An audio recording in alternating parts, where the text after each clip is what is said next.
Welcome to our channel. Today we how to uninstall Hyundai Bluelink app vehicle settings, full guide step by step clearly.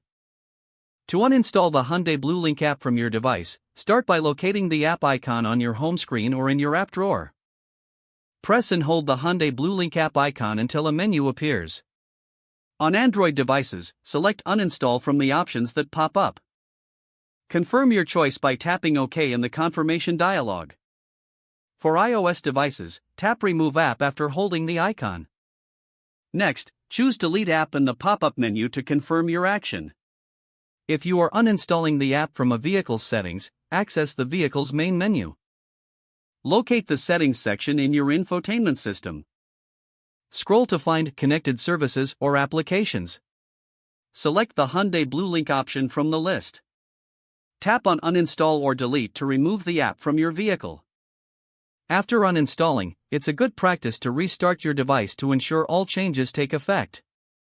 Check your app drawer or home screen to confirm the Hyundai Bluelink app has been successfully removed. If you've uninstalled the app but want to reinstall it later, you can do so by visiting the Google Play Store or Apple App Store. Search for Hyundai Bluelink and follow the prompts to download the app again. For added clarity, refer to the official Hyundai website for detailed steps related to specific vehicle models. Make sure to review your vehicle's user manual for any additional settings related to connected services. This ensures that all residual data associated with the Hyundai Bluelink app is cleared from your device. With these steps, you've successfully uninstalled the Hyundai Bluelink app from both your smartphone and vehicle. If the page does not load, refresh the browser or try again in a private or incognito window. Make sure you are using the correct email address, then retype it carefully to avoid small typos. If your password is not accepted, use the reset option and create a new strong password you can remember.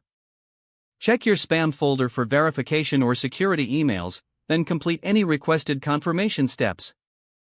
Enable two-factor authentication if available to improve account security and reduce unauthorized. After signing in, review your profile details so your contact information and settings are accurate and current. If you see an error message, note it down and try again after restarting your device and internet connection. Log out when you finish, especially on shared devices, to keep your account and payment information secure. If the page does not load, refresh the browser or try again in a private or incognito window. Make sure you are using the correct email address, then retype it carefully to avoid small typos. Don't forget to like this video and subscribe to our channel for more step-by-step tech guides.